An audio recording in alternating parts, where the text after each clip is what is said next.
The Art of War is an espionage thriller released back in 2000 starring Wesley Snipes as Neil Shaw, a UN agent who goes on the run to prove his innocence after being accused of assassinating a UN Chinese ambassador. Rounding out the cast is Matiko, who joins Neil Shaw on his quest to find the truth, as well as Anne Archer, who plays Neil Shaw's handler, Donald Sutherland, who plays the Secretary of Defense, and Michael Biehn, who plays Neil Shaw's best friend and colleague. Now, I saw The Art of War back when it came out. I enjoyed it quite a bit, thought it was a very solid action movie. The performances were great all around. Wesley Snipes brings his A game as always. I don't think I've ever seen him give a bad performance, maybe in Blade Trinity, but I reckon Blade Trinity is a different story because it seemed like him and his character sort of got sidelined in their own franchise.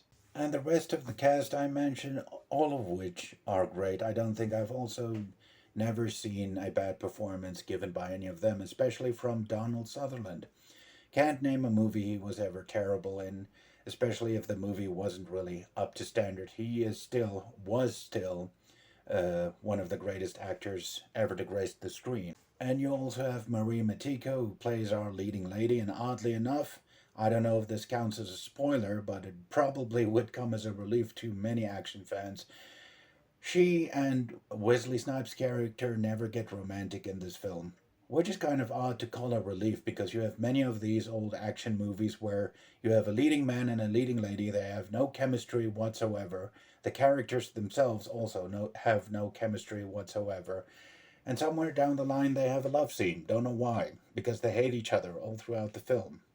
And I'm mainly referring to the characters, and so I'm thinking, why?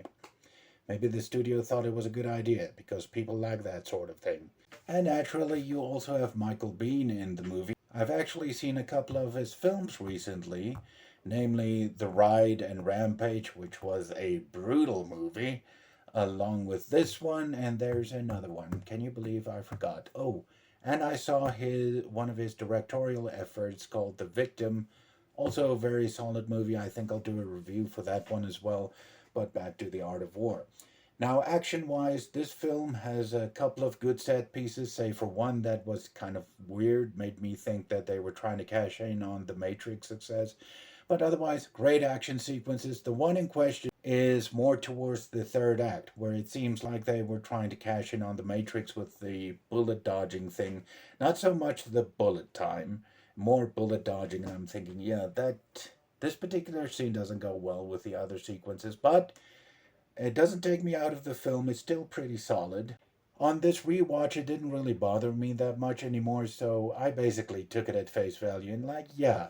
As for the story itself, it's actually pretty intelligently put together, although it is uneven in some spots, or it feels just mildly disjointed, but not enough to kind of leave you confused about certain things. It does raise a couple of minor questions where I wouldn't really linger too long on them. I still have a good time with this movie. I reckon all my gripes with this movie will always lead back to me saying it's still a good time. And as for the cinematography, this is one very good looking movie.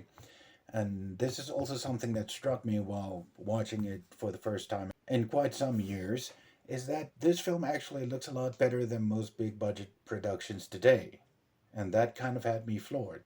This old movie, which I didn't think was even terrible, it wasn't great, but still solid, in my opinion, looks better than many big budget modern day productions. That's quite a feat, shows you. All in all, upon my revisit, I saw a film which I still enjoyed, still had the usual gripes except for one, which is the action scene in the third act. That scene in particular has now grown on me, so it's really not that big of a deal anymore. The fact that the story is still a little bit uneven and a bit maybe disjointed in other parts is not a big bother, but it is a noticeable flaw. But otherwise, great performances and great action and an overall intellectually put together story makes for a solid viewing experience. Is it the best in the genre? Not exactly. But if you're going to have a binge night with a bunch of espionage thrillers, I wholeheartedly encourage you to throw this one into the mix. Of course, it needs to be mentioned this film also has two sequels, both of which were released back to DVD. Of course, we're talking about the pre-internet days.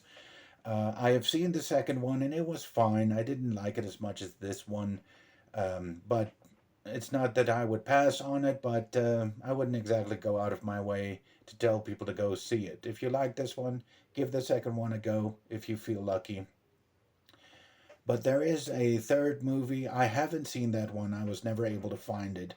But I heard they basically replaced Wesley Snipes with a completely different actor and it was shot with on a much lower budget.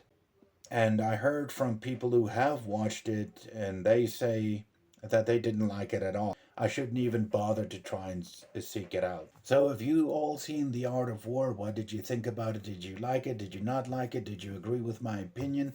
Comment your thoughts down below, as they always make for a good conversation starter. Be sure to check out all the other channel content, which will be highlighted momentarily on your screen. And until the next time, be sure to subscribe and click the bell in order to stay up to date with newly uploaded content. And until I check you guys out the next time, have a good one and I'll see you on the flip side.